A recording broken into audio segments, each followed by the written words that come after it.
मी माझ्या खोलीत वधू म्हणून बसले होते आणि माझ्या नशिबावर अश्रू ढाळत होते. हे लग्न माझ्या इच्छेने झाले नाही, तर माझ्या आईवडिलांनी माझ्यावर लादलेली मजबुरी होती. प्रत्येक मुलीला अशा पुरुषाची पत्नी बनण्याची इच्छा असते, ज्याच्या आयुष्यात ती पहिली स्त्री असावी. पण माझे दुर्दैव असे की मी आधीच विवाहित पुरुषाची पत्नी झाले, ज्याला एक 10 वर्षाची मुलगीही होती. त्याची बायको मेली होती, पण त्याला अजून एक सावत्र मुलगी होती आणि हा काटा माझ्या घशामध्ये अडकला होता. जेव्हा हे नाते माझ्यासाठी आले तेव्हा मी स्पष्टपणे नकार दिला होता. परंतु माझी आई म्हणू लागली की तुझे वय झाले आहे, तरुण मुलांचे नातेसंबंध तुझ्यासाठी येणार नाहीत. मी विचार करत होते की मी एक सामान्य दिसणारी मुलगी आहे, हा माझा दोष आहे किंवा माझ्या वडिलांकडे द्यायला खूप हुंडा नव्हता, ज्यामुळे माझ्या उणीवा झाकल्या गेल्या होत्या. मी सध्या 32 वर्षाची आहे. माझे हे नाते माझं शेवटचं नातं आहे असं आईला वाटत होतं. जर मी इथे लग्न केले नाही तर मी आयुष्यभर माझ्या आई वडिलांच्या दारात बसून कुमारीच राहीन. म्हणूनच मला कडक शब्दात सांगण्यात आले की सावध राहा, की या नात्याला तू नकार दिलास तर. आणि मग माझ्या मनावर दगड ठेवून मी माझ्या आईवडिलांच्या इच्छेपुढे डोके टेकवले. माझे लग्न झाले होते, पण तरीही हे नाते मनापासून स्वीकारणे मला शक्य झाले नव्हते. आणि आता गेले 2 तास मी माझ्या नवऱ्याची वाट पाहत होते, ज्याच्यामध्ये मला सध्या रस नव्हता. काही वेळाने माझ्या खोलीचा दरवाजा उघडला, पण आतमध्ये माझा नवराच नाही तर त्याची 10 वर्षाची मुलगीही आत आली होती. मला पाहिल्यावर जसे त्या मुलीच्या चेहऱ्यावर भाव उमटले होते, तसाच काहीसा विचार मीही तिच्यासाठी मनात ठेवला होता. माझ्याकडे चिडून आणि रागाने बघत तिने आपली भूमिका बदलली. मग तिने वडिलांचा हात धरला आणि म्हणाली, पप्पा, ही माझी नवीन आई आहे का? प्रियांशने माझ्याकडे बघून मान हलवली. तो म्हणाला, हो, ही तुझी नवीन आई आहे. ये, मी तुझी ओळख करून देतो. प्रियांश मुलीला घेऊन माझ्याजवळ बसला आणि म्हणाला, ही माझी मुलगी तानिया आहे. तिला तुझी स्वतःची मुलगी समज. माझे बाळ माझे जीवन आहे, माझे सर्वस्व आहे. तू जितके स्वतःवर नियंत्रण ठेवशील तितकेच तू या घरात आनंदी राहू शकशील. नाहीतर. आमच्या लग्नाच्या पहिल्या रात्री माझ्या पतीने मला माझ्या खऱ्या स्थितीची आठवण करून दिली, की मी त्याच्या मुलीची दासी म्हणून येथे आले आहे. मी जर तिच्यासोबत खुश असेल तर मी या घरात राहू शकते, नाहीतर या घरातून माझी कायमची सुट्टी. त्या दिवसापासून माझ्या मनात मुलीबद्दल द्वेषाचे बीज पेरले होते. ती मुलगी माझ्याकडे बघत अशी नाक मुरडत होती, जणू ती माझी मालकीण आहे आणि मी तिची दासी आहे. त्या मुलीसमोर मला अनादर वाटू लागला. ती मुलगी म्हणू लागली, पप्पा, आज मी आईसोबत झोपणार आहे. प्रियांशचे बोलणे ऐकून मी आधीच बसले होते. मी तिला एक शब्दही बोलले नाही आणि उभी राहिली. मी सरळ माझ्या वॉर्डरोबजवळ गेले. तिथून एक माझा साधा सूट काढला आणि वॉशरूममध्ये गेले. मी अशी फेकून दिलेली मुलगी नव्हती का, की हा माझा नवरा मला लग्नाच्या पहिल्या दिवशी वाटेल ते बोलेल आणि मी सहन करीन. मी वॉशरूममधून बाहेर आले तेव्हा प्रियांश माझ्याकडे अतिशय वाईट नजरेने पाहत होता. मला साध्या कपड्यात पाहून तो रागाने लाल झाला होता आणि हे बघून माझ्या आत जळणाऱ्या आगीवर दवाचे काही थेंब पडले. पुरुषाचा प्रत्येक अत्याचार शांतपणे सहन करणाऱ्या आणि नवऱ्याच्या हृदयात तिला स्थान मिळावे म्हणून संयमाचे पांघरून घालून वाट पाहणाऱ्या स्त्रियांपैकी मी नक्कीच नाही. मी दोघी बाप लेकींकडे एक झटकन नजर टाकली आणि मग पलीकडे जाऊन बसले. माझा पती प्रियांशला कदाचित माझ्या अशा वागण्याची अपेक्षा नसेल. तो मुलगी तानियाला म्हणू लागला, तानिया, आज पप्पा तुझ्यासोबत झोपतील. असे म्हणत तो खोलीबाहेर गेला. मग त्याला मला काय सांगायचे होते की तो एवढ्या रात्री माझ्या खोलीत येणार नाही, तो त्याच्या मुलीसोबत असेल. मग मला समजेल की त्याच्या नजरेत त्याच्या मुलीचे महत्त्व खूप आहे आणि माझे काहीच नाही. जर त्या माणसाला माझी काळजी नसेल तर मी त्याची काळजी का करू? मी माझ्या खोलीतील दिवा बंद केला आणि आरामात झोपले. मी नुकतीच झोपी गेले होते आणि मग खोलीचा दरवाजा जोरात उघडला आणि बंद झाला. मी माझे डोळे उघडले. खोलीतील सर्व दिवे चालू होते. प्रियांश खूप रागाने खोलीत शिरला. तो माझ्या जवळ आला आणि म्हणाला, उठ. त्याच्या कठोर बोलण्याने मी जरा घाबरले. मी उठून बसले. मी म्हणाले, सांग, काय झालं? पुढच्या क्षणी त्याने माझे तोंड हाताने धरले आणि म्हणाला, आज माझ्या मुलीसमोर जे काही कृत्य केले आहे, भविष्यात असं करण्याचा विचारही करू नकोस. तू माझ्याशी प्रेमाने बोलू शकली असतीस. त्याचा हात मागे ढकलला. मी म्हणाले, माझ्याशी उद्धटपणे बोलू नकोस. मी तुझ्याशी लग्न केले आहे, तू मला विकत घेतले नाहीस. जर तुम्ही मला या घरात तुमची पत्नी म्हणून सन्मानाने आणले असेल तर मला आदराने ठेवा. मी तुझ्या मुलीला माझी मुलगी समजून मानावे, याला माझा काही आक्षेप नाही. पण एका लहान मुलीसमोर तू मला फक्त एका पैशात कमी केलेस, हा कोणता प्रकार आहे? मला काही महत्त्व नाही असे मी त्याच्याकडे व्यक्त केले. तू तिच्यासमोर माझा आदर केला नाही तर उद्या ती मला आई कशी मानणार? ती माझा आदर कसा करेल? तू मला एकांतात हेच बोललं असतं तर मला इतकं वाईट वाटलं नसतं. शब्दात प्रियांश माझ्याशी बोलला. मीही त्या शब्दाचा अवलंब केला. माझे बोलणे ऐकून त्याच्या चेहऱ्यावरचे भाव बदलू लागले. मग तो आला आणि माझ्याजवळ बसला आणि म्हणाला, मला माफ कर. मला भीती वाटत होती की तू माझ्या मुलीशी सावत्र आईसारखी वागशील. म्हणूनच मी तुला आठवण करू देऊ इच्छितो की माझ्या मुलीवर प्रेम करणे माझ्यासाठी खूप महत्त्वाचे आहे. यावेळी प्रियांशचे बोलणे थोडे मवाळ होते. मी म्हणाले की मला तुझ्या मुलीविषयी काही तक्रार नाही, पण या गोष्टी तू मला एकांतात सांगितल्यास तर बरे होईल. तानियासमोर तू माझा आदर केला नाहीस तर ती मला कधीच आई मानणार नाही. माझे म्हणणे ऐकून प्रियांशने होकारार्थी मान हलवली. तो म्हणाला, हो, ही माझी चूक आहे. यापुढे तुलाही माझ्याकडून कोणतीही तक्रार येणार नाही. मग प्रियांश सांगू लागला की त्याने तानियाच्या आईसोबत अरेंज मॅरेज केलं होतं. दोघांचे खूप प्रेम होते. ते त्यांचे आयुष्य खूप प्रेमाने जगत होते आणि तानिया 9 वर्षाची असताना तानियाच्या आईचे निधन झाले. आईचे प्रेम मिळावे म्हणून तानियासाठी मी लग्न केले. प्रियांशचं माझ्यासोबतचं वागणं आता पूर्णपणे ठीक होतं. मला पण वाटलं होतं की ती 10 वर्षाची मुलगी आहे. मी तिला थोडं प्रेम, थोडं आदर आणि लक्ष दिलं तर ती आपोआप माझ्यासोबत येईल आणि मला तिची आई मानू लागेल. आणि मग तानिया आली. माझ्या मनात तानियाबद्दल असलेला द्वेष आता कमी होत होता. मी तिला माझ्या प्रेमाने माझी बनवीन असा विचार केला होता. प्रियांशने मला सोन्याची चेन घालायला लावली आणि मग एका झटक्याने प्रियांशने मला त्याच्या मजबूत बाहूमध्ये घेतले. प्रियांशच्या सहवासात मीही माझ्या नव्या आयुष्याचा प्रवास सुरू केला. पण मला खूप गोड आणि निरागस वाटणारी तानिया तशी नव्हती. ती मुलगी खूप हुशार होती. 10 वर्षाच्या मुलीबद्दल ती ज्या गोष्टी सांगायची मी कल्पनाही करू शकत नाही. बरं, सकाळ झाली की मी उठून स्वयंपाकघरात आले, कारण घर सांभाळायला कोणी नाही हे मला माहीत होतं. म्हणूनच मी नवविवाहित वधू असून माझ्या प्रयत्नाने नाश्ता बनवला आणि माझ्यासाठी आणि तानियासाठीही अंड्याचा ब्रेड बनवला. नाश्ता टेबलावर ठेवल्यावर प्रियांश हसत हसत खोलीबाहेर आला. मला टेबलावर नाश्ता देताना पाहून तो आणखीनच खुश झाला आणि मला जवळ घेत म्हणाला, माझ्या घराची एवढ्या लवकर काळजी घेतल्याबद्दल खूप खूप धन्यवाद प्रिये. आज मी खूप प्रेमाने विरघळत होते. मला आयुष्यात काय हवे आहे? फक्त नवऱ्याचा आधार आणि प्रेम. इतक्यात तानियाचा कडकडाटही झाला. नाश्ता पाहून ती म्हणाली, पप्पा, आईला सांगा की आज मी अंडा ब्रेड खाणार नाही. मला पराठा हवा आहे. मी नुकताच नाश्ता तयार केला होता आणि तो देणारच होते तेव्हा तानियाच्या नवीन विनंतीमुळे मला त्रास झाला. मी म्हणाले, तानिया बेटा, आज फक्त ब्रेड ऑमलेट खा. उद्या मी तुझ्यासाठी पराठा बनवते. आता हे ब्रेड ऑमलेट कोण खाणार? माझा पहिला दिवस असल्याने मी खूप मऊ आणि गोड दृष्टिकोन वापरला आणि मला तानियाच्या मनात माझ्याबद्दल कोणताही द्वेष किंवा गैरसमज ठेवायचा नव्हता. पण ती माझ्याकडे रागाने पाहत म्हणाली, मी नाही म्हणाले ना, मी हे खाणार नाही. असे म्हणत तिने प्लेट हिसकावून जमिनीवर फेकली आणि हे पाहून मी थक्क झाले. ती मुलगी खूप वाईट वागली होती आणि त्यामुळे मला आणखी राग येत होता. मी प्रियांशवर रागावले, जो तिच्या गैरवर्तनावर पूर्णपणे गप्प बसला होता. उलट तो मला सांगू लागला, यार, तिला जे खायचे आहे ते बनव. समोर मला कुठलंही नाटक नको होतं. म्हणून मी जमिनीवरून प्लेट उचलली, ऑमलेट उचलले, साफ केली आणि स्वयंपाकघरात आली. मी पराठा ऑमलेट बनवून तिच्या समोर ठेवला. मी नुकताच नाश्ता करायला बसले होते आणि तिने पहिला चावा तोंडात घेताच ती ओरडू लागली. ती म्हणाली, सो स्पायसी पप्पा, ऑमलेटमध्ये खूप मिरच्या टाकल्या आहेत. हे बोलून तिने समोर ठेवलेल्या भांड्यातून पाणी प्यायले. प्रियांश माझ्याकडे रोखून बघू लागला, विचारू लागला, किती मिरच्या टाकल्या? एका लहान मुलीसाठी तू ऑमलेट बनवतेस हे तुला कळलं नाही? एवढ्या मिरच्या घालायची काय गरज होती? पराठा तोडला, त्यात ऑमलेट टाकले आणि प्रियांशच्या तोंडात कोंबले. मी म्हणाले, तुम्हीच बघा किती मिरच्या आहेत. प्रियांशने खाल्ले आणि ते अगदी सामान्य होते. मग तो आपल्या मुलीकडे बघून म्हणाला, तानिया, ऑमलेट एकदम छान शिजले आहे. आता शांतपणे खा. मला त्या 10 वर्षाच्या मुलीची हुशारी लगेच समजली. मला माहीत होते की मला पाहून तिला वेदना होत आहेत. म्हणूनच ती माझ्याकडून केलेला दर नक्कीच कमी करेल. तानियाने अनिच्छेने नाश्ता केला आणि उठून निघून गेली. जसा वेळ जात होता तशी तानियाची कृती मला असह्य होत होती. मी दिवसभर स्वयंपाकघरात काम करून थकून जायचे आणि जेव्हा मी माझ्या खोलीत झोपायला जायची तेव्हा मी शिजवलेल्या अन्नात जास्त मीठ आणि मिरपूड घालायची आणि प्रियांश संध्याकाळी जेवायचा तेव्हा तो मला शिव्या द्यायचा की तुला स्वयंपाक कसा करायचा हे देखील माहीत नाही.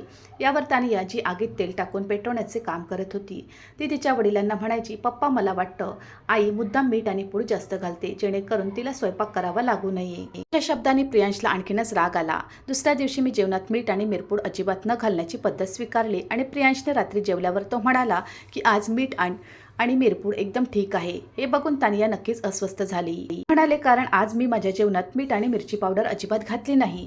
प्रियांशचा घास हातातच राहिला. तो माझ्याकडे आश्चर्याने पाहू लागला. मी म्हणाले, मला वाटतं घरात एक भूत आहे जे आपोआप जेवणात मीठ आणि मिरपूड घालते. तथापि मी आजच्या जेवणात काहीही घातले नाही आणि पहा, मीठ आणि मिरपूड आधीच अन्नात उपस्थित आहे. मी रोज जेवण अगदी छान बनवते, पण कदाचित घरात एका भूताचे मूल असेल ज्याला माझ्या पलीकडे काय आहे हे माहीत नाही. ती माझ्या जेवणात मीठ आणि मिरपूड घालते. मग प्रियांशला म्हणाले की तू एका बाबांना बोलावून घरी उपचार कर, नाहीतर तू रोज माझ्याबद्दल वाईट बोलत राहशील. हे ऐकून प्रियांशला कदाचित तानियाच्या खोडकरपणाची जाणीव झाली असावी, म्हणूनच तो शरमेने माझ्यापासून दूर पाहू लागला. तो म्हणाला की कदाचित तानियाने हे केले असेल, तू तिला समजून घे, ती आत्तापासून हे करणार नाही. नजर चोरत प्रियांश माझ्याशी बोलू लागला. मी म्हणाले काही हरकत नाही, ती लहान आहे. मला प्रियांशसमोर माझी प्रतिमा खराब करायची नव्हती. पण त्यानंतर जे काही घडले, तानियाने माझ्यासोबत जे काही केले ते पाहून मला धक्काच बसला. ही घटना अशी होती की माझ्या मनात तानियाबद्दलचा द्वेष खूप खोलवर गेला होता. इतका खोल की ती मेली असती तर त्या दिवशी माझ्या आनंदाला सीमाच उरली नसती. जर देवाने मला 7 खून माफ केले असते तर मी तानियाचा गळा दाबून तिचा जीव घेतला असता. तिने माझे आयुष्य अंधाराने भरून टाकले होते. त्या दिवशी किचनची सगळी कामं उरकून मी रूमवर आले तेव्हा काही वेळाने तानिया आणि प्रियांश माझ्या रूमवर आले. तानियाचे डोळे ओले झाले होते. कदाचित ती रडत असावी. प्रियांशसुद्धा थोडा शांत आणि थोडा रागावलेला दिसत होता. त्याने तानियाला तिच्या आईची माफी मागायला सांगितली आणि भविष्यात असे कोणतेही खोटेपणा करणार नाही असे वचन दिले. म्हणून हळू चालत चालत ती माझ्या दिशेने आली, पण तिने डोळे खाली ठेवले. तिने माझ्याकडे एकदाही पाहिले नाही. ती माझ्याकडे मनापासून माफी मागायला आली नव्हती, हे तिच्या चेहऱ्यावरचे भाव दर्शवत होते. ती फक्त वडिलांच्या सांगण्यावरून आली होती. ती माफी मागू लागली, मी आत्तापासून हे करणार नाही. मी म्हणाले काही गरज नाही, पण हे बघ, मी दिवसभर किचनची सगळी कामं करून थकले. तुझे वडीलसुद्धा रात्रीचा नाश्ता करून उपाशी पोटी घरी येतात आणि त्यांच्या जेवणात मीठ आणि मिरपूड असलेली भाजी आली तर ते नीट खाऊ शकणार नाहीत आणि त्यांची तब्येत बिघडेल. आणि असे करून तू तुझ्या वडिलांचे नुकसान करून त्यांना त्रास देणार का? हो, तुझी माझ्याबद्दल काही तक्रार, काही नाराजी, काही राग असेल तर तू स्पष्टपणे सांग. हे करण्याची काय गरज आहे? मी पण खूप गोड बोलून तिला टोमणा मारला. त्यावेळी माझे मन खूप शांत होते, कारण प्रियांशने मला समजून घेतले होते आणि तानियाला तिच्याकडून झालेल्या चुकीची जाणीव करून दिली होती.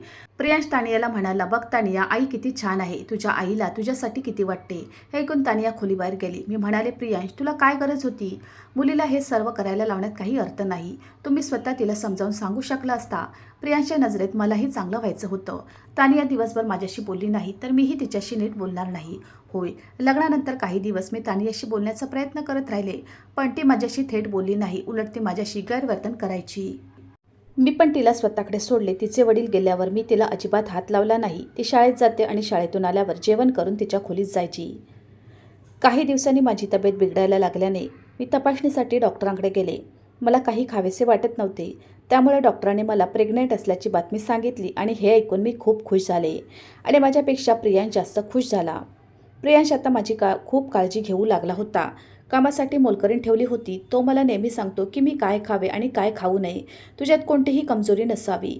मी ऑफिसमध्ये असतानाही अनेक वेळा तो मला फोन करतो. वारंवार माझ्या तब्येतीबद्दल विचारतो. कधी ज्यूस प्यायला सांगतो, कधी फळे खायला सांगतो, तर कधी विचारतो की मी जेवण वेळेवर केले की नाही. तो कधी माझ्या तब्येतीबद्दल विचारतो की मी कशी आहे.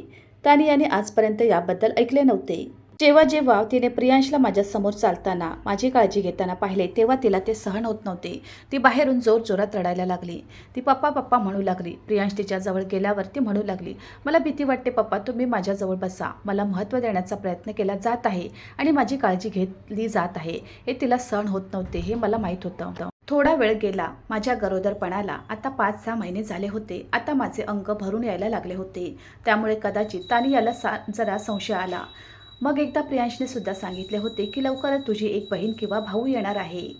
तानियाचा रंग पांढरे झाल्याचे ऐकले होते. ती जोरजोरात रडू लागली. ती प्रियांशला म्हणू लागली आणि म्हणाली, नाही पप्पा, मला कुणीही बहीण किंवा भाऊ नको आहे. मी एकटीच ठीक आहे. प्रियांश बोलू लागला, नाही बेटा, मी असे म्हणत नाही की तुझी लहान बहीण किंवा भाऊ यापैकी कोणी आले तर तू पण प्रेमात पडशील. तू त्यांच्याशी खूप खेळायला लागशील, करमणूक करू लागशील. ती म्हणाली, नाही, मी तुम्हाला सांगितले की मला भाऊ किंवा बहीण नको आहे. असं म्हणत ती तिच्या खोलीत गेली. दुसऱ्या दिवशी मी स्वयंपाकघरात काम करत असताना मला छतावरून तानियाच्या किंचाळण्याचा आवाज आला. होय, मी पूर्णपणे घाबरले होते. मी कबूल करते की मी तिला कधीच मातृप्रेम दिले नाही, परंतु तरीही मी इतक्या दगड मनाची नव्हते. माझे मन पूर्णपणे घाबरले होते. मला वाटलं तानिया कुठेतरी पडली असावी, तिला दुखापत झाली आहे. मी धावत पायऱ्यांपर्यंत पोहोचले. डॉक्टरांनी मला पायऱ्या चढायला आणि उतरायला मनाई केली होती, तरीही मी पटकन पायऱ्या चढले. पण त्यामुळे मला किती त्रास होईल हे माहीत नव्हते. पायऱ्या चढताच मी शेवटच्या पायरीवर होते तेव्हा तानिया माझ्यासमोर उभी होती, हसत होती. हे पाहून मला आश्चर्य वाटले. मला पण राग यायला लागला. मी म्हणाले की तू जाणून बुजून ओरडली आहेस? ती म्हणाली, हो, मी तुला वर येण्यासाठी ओरडले होते आणि मग तिने मला सांगितले की मी माझ्याशिवाय इथे इतर कोणालाही सहन करू शकत नाही. असे बोलून तिने मला विचार करण्याची आणि समजून घेण्याची संधी दिली नाही. अचानक तिने मला दूर ढकलले.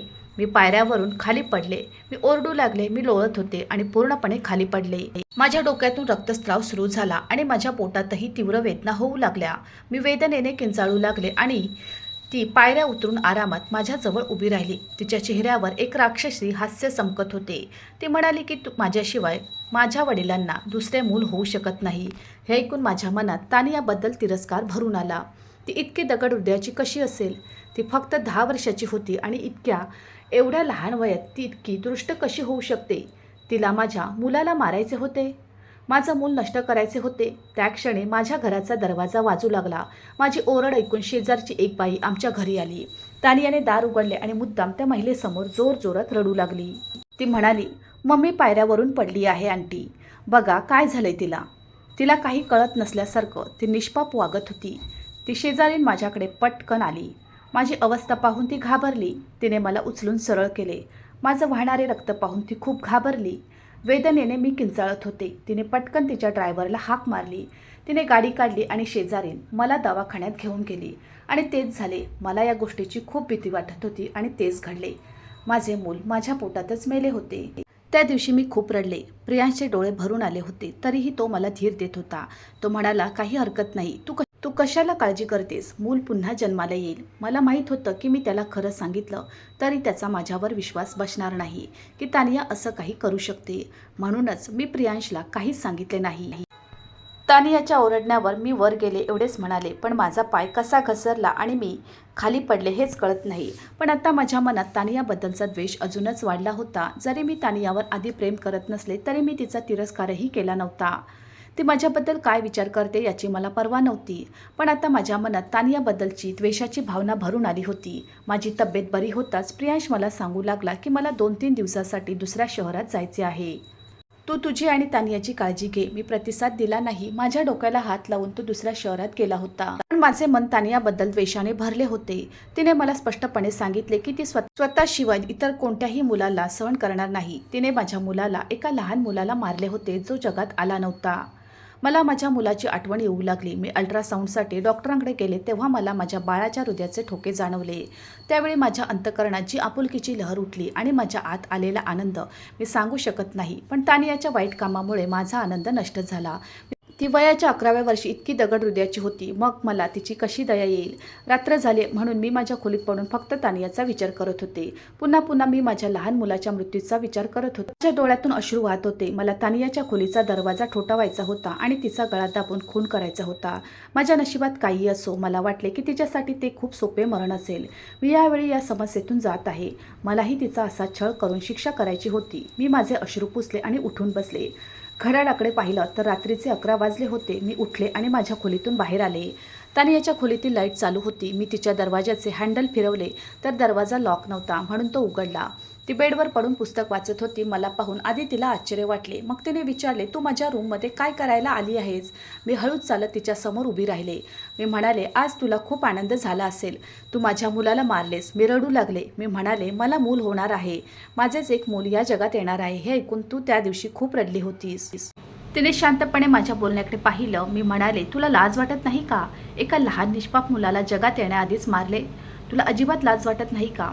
तुझ्या छातीत हृदय नाही का? मी तुझे काय केले? तानिया, मी स्वतः तुझ्या वडिलांच्या आयुष्यात आले का? मी तुझ्या आईला मारलं होतं? मी तुझं काय वाईट केलं होतं ज्याचा बदला तू माझ्या चिमुरड्याशी घेतलास?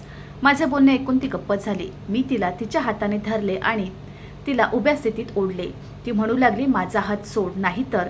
मी तिच्याकडे पाहिलं आणि म्हणाले, गप्प बस. तुझे वडील यावेळी घरी नाहीत जे तुला वाचवायला येतील. तू माझ्या मुलाशी जे काही केलंस तेच मी तुझ्याशी करीन. मी तुला छळ करून मारीन. माझे बोलणे ऐकून तिचा रंग पांढरा झाला होता. मी तिला खोलीबाहेर ओढले. ती माझ्यापासून स्वतःला मुक्त करत होती. मी तिला ओढत एका स्टोअर रूममध्ये बंद केले आणि दरवाजाही बाहेरून लावला. तिने दार वाजवायला सुरुवात केली. ती म्हणाली, दार उघड. मला स्टोअर रूममध्ये का बंद केले आहेस? मला इथे भीती वाटते. मी शांतपणे माझ्या खोलीत आले आणि माझ्या खोलीचा दरवाजा बंद केला. कितीतरी वेळ मला दार ठोठावण्याचे आवाज येत राहिले. दार उघडण्यासाठी आरडाओरडा झाला नाही. पण नंतर शांतता होती. मी डोळे मिटले पण झोप येत नव्हती. पुन्हा पुन्हा माझं लक्ष तानियाकडे जात होतं. मी तिला स्टोअर रूममध्ये बंद केले होते पण माझे मन आतून खूप अस्वस्थ होते. मला झोप येत नव्हती. तेव्हा मी झोपेच्या गोळ्या घेतल्या आणि झोपी गेले. सकाळी डोळे उघडले तेव्हा स्टोअर रूमचा दरवाजा वाजत होता. ती म्हणत होती की मला खूप तहान लागली आहे. देवाखातर मला पाणी दे. मला दार उघडून पाणी प्यायचे होते पण मग वाटले माझ्या निरागस मुलाचा काय दोष. मी सहज तिच्या हाकेकडे दुर्लक्ष केले आणि स्वयंपाकघरात आले आणि माझ्यासाठी नाश्ता करायला लागले. कंटाळा येत राहिला. तिला भूक लागली आहे आणि मरणार आहे असे म्हणत ती ओरडत राहिली. माझ्याही डोळ्यातून अश्रू वाहत होते. माझ्या डोळ्यासमोर ते दृश्य पुन्हा पुन्हा चमकत होते की तिने मला कोणत्या निर्दयतेने पायऱ्यावरून खाली ढकललं होतं आणि तिने माझा विचारही केला नव्हता. जर तिने माझा आणि माझ्या मुलाचा विचार केला नाही तर मी तिच्याबद्दल का विचार करू. मी तानियाचे बोलणे ऐकत राहिले पण रात्रीपर्यंत मला तिचा एकही आवाज ऐकू आला नाही आणि माझे मन आणखी अस्वस्थ होत होते. आता ती खरोखर मरेल की काय अशी भीती मनात निर्माण होऊ लागली. अर्थात तिचे हृदय खूप कठीण होते पण माझे तसे नव्हते. रात्री खोलीचा दरवाजा उघडला तर ती निर्जीव शरीराने पडली होती. तिचे डोळे उघडे होते आणि डोळ्यातून अश्रू वाहत होते. मी पटकन स्वयंपाकघरात गेले, पाणी आणले, तिला प्यायला पाणी दिले. ती उठून बसली. मग मी तिला माझ्यासोबत घेऊन बाहेर हॉलमध्ये आणले. तिथल्या सोप्यावर बसवले. मी बराच वेळ तिच्या डोक्याला हात लावत राहिले आणि मग मी तिला खायला दिले. मी म्हणाले, तुला मारण्याचा माझा हेतू कधीच नव्हता. आता ती आणखी जोरात रडू लागली. आता ती सुद्धा माझ्या हातून गुपचूप खात होती. माझ्याही डोळ्यातून अश्रू वाहू लागले. मी म्हणाले, तानिया तू मला कधीच आई मानले नाहीस. नाहीतर मी तुला माझ्या मुलींप्रमाणेच आईप्रमाणे वागवले असते. पण तू माझ्यासाठी इतके प्रेम तुझ्या हृदयात ठेवले नाहीस म्हणूनच मी देखील मागे हटले. मी म्हणाले की तू माझ्या मुलाला पायऱ्यावरून खाली फेकून मारलेस मग मी तुला मारू शकते. कदाचित माझे हृदय असे नाही की मी कोणाचा जीव घेऊ शकेन. असे बोलून मी आणखीनच संतापले. पहिल्यांदा तिने माझ्यासमोर हात जोडले. ती म्हणाली, मला माफ कर. मी भविष्यात तुझी काही चूक करणार नाही. मला वाटले होते की तू माझ्यापासून पप्पाला हिसकावून घेशील. असे म्हणत ती आणखी जोरात रडू लागली आणि मला मिठी मारली. ती म्हणाली, मम्मी मला माफ कर. कदाचित स्त्रीचे हृदय इतके कठोर नसते. मी तिला घट्ट मिठी मारली आणि माझे हृदय तिच्यापासून रिकामे केले कारण माझ्या आत नेहमीच प्रेमळ हृदय होते. दुसऱ्या दिवशी प्रियांश घरी आला तेव्हा आई आणि मुलीचे इतकं प्रेम पाहून त्याचा विश्वास बसेना. मी आणि तानियाने त्याला काहीच सांगितले नव्हते. खरं तर तानिया आता माझ्यापासून दूर राहत नव्हती. कदाचित तिचं मन आता माझ्यावरच्या खऱ्या प्रेमाने भरून आलं होतं. मीही तानियाला माझी मुलगी मानू लागले. प्रियांशला खूप आनंद झाला. प्रियांशने आम्हा दोघींना म्हणजे आई आणि मुलीला आपल्या मिठीत घेतले. पुढच्याच वर्षी मी एका मुलाला जन्म दिला आणि हे बघून तानियाच्या आनंदाला पारावर उरला नाही. ती लहान मुलाशी खूप बोलत होती. ती त्याला भाऊ म्हणत होती. प्रियांशच्या आनंदाला सीमा नव्हती. माझे कुटुंब पूर्ण झाले. एक सुंदर मुलगी आणि एक मुलगा आणि पती आहे. मला आणखी काय हवे आहे. तर मी तानियाला शिक्षा देऊन तिच्या चुकांची जाणीव करून दिले. हे योग्य होते का? तुमचे मत मांडा. मित्रांनो, मला आशा आहे की तुम्हाला आमची कथा आवडली असेल. कथा आवडली असेल तर व्हिडिओला लाईक करा. चॅनलवर नवीन असाल तर चॅनलला सबस्क्राईब करा. आणि हो, नोटिफिकेशन बटन दाबा जेणेकरून तुम्हाला पुढील अपडेट सर्वात आधी मिळतील. तुमचा मौल्यवान वेळ कथा ऐकण्यासाठी दिल्याबद्दल धन्यवाद. पुन्हा भेटू अशाच एका नवीन कथेसोबत.